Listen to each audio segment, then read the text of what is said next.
Heels are going to be in line with ischial tuberosity, so make a fist width, that's how far apart they should be. Then you want to go into maximum flexion of the hips until your lumbar spine starts to round. As soon as your lumbar spine starts to round, you've gone too far, stop right over there. Then we want to create as much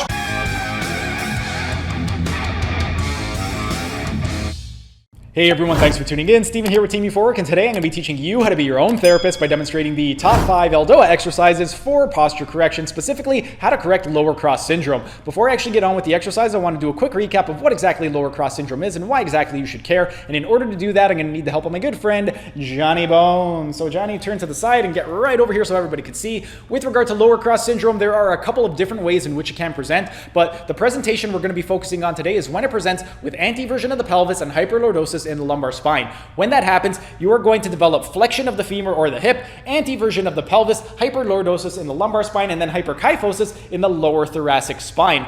With regard to the pelvis should have anywhere from 4 to 7 degrees of anterior pelvic tilt if you are a man, and for a woman, anywhere from 7 to 11 degrees of anterior pelvic tilt is going to be considered normal and within range. When it goes beyond that range, that's when it's going to be considered dysfunctional. And with regard to the lumbar spine, you should have anywhere from 20 to 40 degrees of a lordotic curve in the lumbar spine. When it goes beyond that 20 to 40 degree curve, that is when it is considered hyperlordotic, and that is when it is considered dysfunctional, and it can lead to issues like low back pain, hip pain, knee pain, ankle pain, and foot pain, so you would want to address it as soon as possible. One of the ways in which we can address it would be to do some strengthening exercises for the muscles that are responsible for retroversion of the pelvis or posteriorly tilting the pelvis. I'm going to include a link right up over here to a video that I did a few days ago of the top 5 strengthening exercises for lower cross syndrome, and all of the muscles that are responsible for retroversion of the pelvis, we ended up strengthening them in that video. We did strengthening exercises for the gluteus maximus, the posterior fibers of both the gluteus medius and minimus, and also the proximal hamstrings and the rectus abdominis, specifically in subumbilical.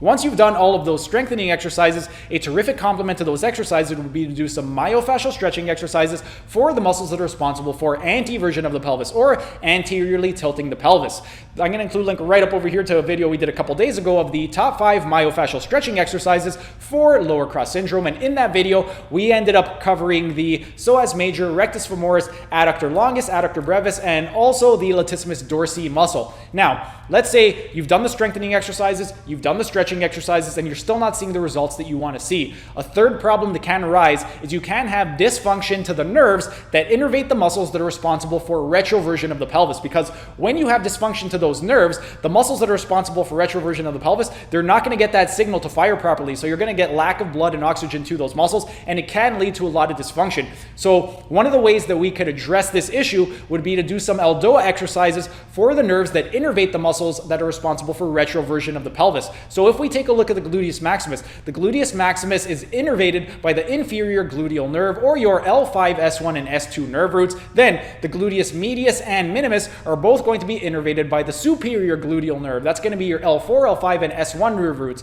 Then when we look at your hamstrings, the hamstring groups are going to be innervated by the tibial branch of the sciatic nerve, which is going to be your L5, S1, and S2 nerve roots. And then lastly, the rectus abdominis is going to be innervated by the intercostal nerves, or the nerve roots of your T5, T6, T7, T8, T9, T10, T11, and T12. So those are going to be the ELDOAs that we're going to be focusing on today. For today, we're going to be going over the S1, S2 ELDOA, the L5, S1 ELDOA, the L4, L5 ELDOA, and also the T8, T9 ELDOA, and the T6, T7 ELDOA. But without further ado, here are the top 5 ELDOA exercises for posture correction to correct lower cross syndrome.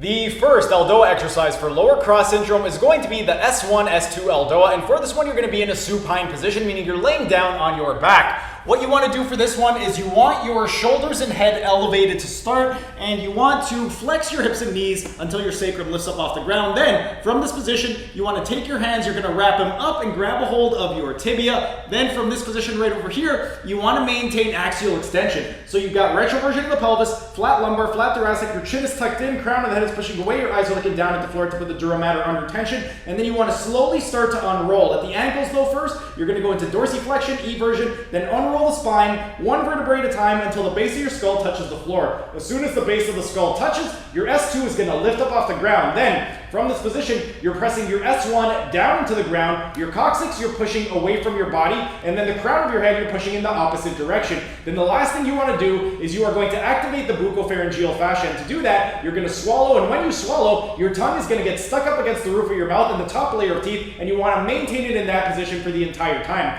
And this is the S1, S2 ELDOA. Next, the second ELDOA exercise for lower cross syndrome is going to be the L5-S1 ELDOA. For the L5-S1, this one right over here, once again, you're in a supine position and you want to get your butt right up against the wall. I've got this plyo box right over here, but you could use a wall, you could use a plyo box setup. If you don't have any of that, you could also use a partner to act as a biofeedback mechanism. But right now, I'm going to get my butt right up against the wall. From this position, I want to maintain retroversion of the pelvis. I want to get into maximum extension of the knees. I want my heels in line with the ischial tuberosities. If you don't know where that is, make a fist. The width of one fist width is roughly going to be in line with your ischial tuberosities. Then from here, we've got maximum extension of knees. We're going to go into pseudo inversion. So we're going to dorsiflex the ankles by pointing the toes toward the head, and then inversion by pointing the soles of the feet toward each other. We're then going to go into medial rotation of the femurs without letting the toes touch. We then want to go into a flat lumbar spine, flat thoracic, our chin is tucked in, crown of the head is pushing away from our body with our eyes, we're looking down between our thighs to put the dura mater under tension with the arms. Maximum extension of elbow and wrist, maximum external rotation of the shoulders, and then we're going to flex the shoulders to the level of the coronal plane by getting the biceps in line with the ears. Then from this position, everything is going in opposite directions. Our heels are gliding up the wall, our sacrum is pushing down into the floor. Our coccyx is pushing into the wall, the crown of our head and our palms are pushing away from the wall. And this is the L5-S1 ELDOA. Next, the third ELDOA exercise for lower cross syndrome is going to be the L4-L5 ELDOA. For the L4-L5, we're going to be in a seated position, and once again, the heels are going to be in line with the ischial tuberosity. So make a fist, that's how far apart your heels should be. Then, we want to flex our knees to 90 degrees. From that position, we're going to go into dorsiflexion by pointing the toes toward our head, and then eversion by pointing the soles of our feet away from each other. Then we want to go into abduction and external rotation by driving the knees down toward the ground. From this position, we want to maintain axial extension. So we got retroversion of pelvis, flat lumbar, flat thoracic, our chin is tucked in, the crown of our head is pushing up, our eyes are looking down at the floor to put the dura mater under tension. With the arms, we're going to go into maximum extension of elbows and wrists, maximum external rotation of the shoulders, and then one arm at a time, we're going to raise them to the level of the coronal plane so that the biceps are in line with the ear. And then we're going to be pressing down with the knees, up with the palms, down with the knees, up with the crown of the head. And this is the L4-L5 ELDOA. Next, the fourth ELDOA exercise for lower cross syndrome is going to be the T8-T9 ELDOA. For the T8-T9 ELDOA, once again, heels are going to be in line with the ischial tuberosity, so make a fist width, that's how far apart they should be. Then you want to go into maximum flexion of the hips until your lumbar spine starts to round. As soon as your lumbar spine starts to round, you've gone too far, stop right over there. Then we want to create as much myofascial tension in the lower body by creating a lemniscat. The way we're going to do that, we want the big toe up. We're going to flatten the medial arch, so we're going to go into medial rotation of the navicular, so flatten down that arch really good while maintaining the toe up. We're going to go into external rotation of the tibia, medial rotation of the femur, retroversion of pelvis, flat lumbar, flat thoracic, get nice and tall, chin tucked in, crown of head up, eyes looking down at the floor to put the dura mater under tension. With the arms, take one arm, maximum extension of elbow and wrist, maximum external rotation, and bring it straight up overhead so that it's in line with the coronal plane, so bicep in line with the ear. Then take the other arm and do the same thing. Maximum extension of elbow and wrist, maximum external rotation up to the sky, and then we want to maintain this for 1 minute, and everything we want to keep those contacts, so make sure the knees stay together, your crown is going up, the palms are going up, and you got a nice tall spine. And that is the T8-T9 ELDOA. And last, the fifth and final ELDOA exercise for lower cross syndrome is going to be the T6-T7 ELDOA. For the T6-T7, what we want to do is sit in a cross-legged position. So you're going to go ahead and cross your legs, and then you want to push your knees down into the ground. At the spine, we want to maintain retroversion of the pelvis, flat lumbar spine, flat thoracic, our chin is tucked in, the crown of the head is pushing up, eyes are looking down at the floor to put the dura mater under tension. With the arms, we're going to go into maximum extension of elbows and wrists, and then we are going to go into external rotation. We are going to bring our fingertips until they touch. We don't want to be pressing hard. We want just enough that you would be able to put a piece of paper in between them and slide it in and out very easily. Then from this position, you're going to take your arms overhead, chin is tucked in, crown up, eyes looking down, and you want to go into as much elbow extension as possible while maintaining a nice tall spine.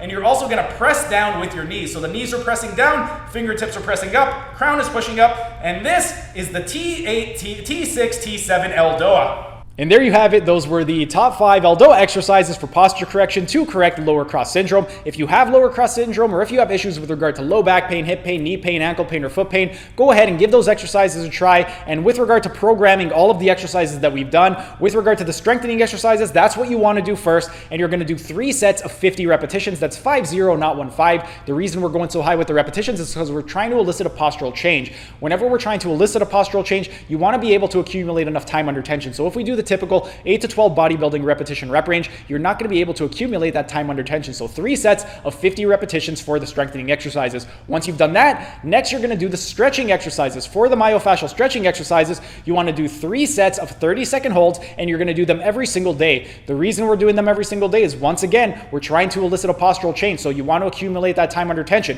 If you just do these stretches once a week or once a month, you're not going to see the true benefits. So 3 sets of 30 seconds every single day. And then once you've done the strengthening and the stretching, you're going to finish off with the ELDOA exercises. For the ELDOA exercises, you only have to do 1 set, and you're only going to be holding it for 1 minute. But that's 1 minute from the time that you get into the final posture, not 1 minute from the time that you start getting into the posture. And with regard to all of these exercises, because we're trying to elicit a postural change, you can do them every single day. You don't need to take a break in between. But that's pretty much it in terms of how to structure the program. If you have any questions, ask your questions down in the comment section so I can answer it and help you guys out. And if you've given the exercises a try, drop your comments down in the comment section and let me know, what did you guys think of the exercises? How are you feeling with them? But that's pretty much it for today's video. If you guys enjoyed the video, be sure to smash that like button so I know to keep making these types of videos in the future. And if you're either new to the channel or haven't subscribed yet, be sure to subscribe to the channel and hit the notification bell, as I will be uploading new videos every single day. That's it for today's video. Thanks for tuning in, and I will see you again tomorrow.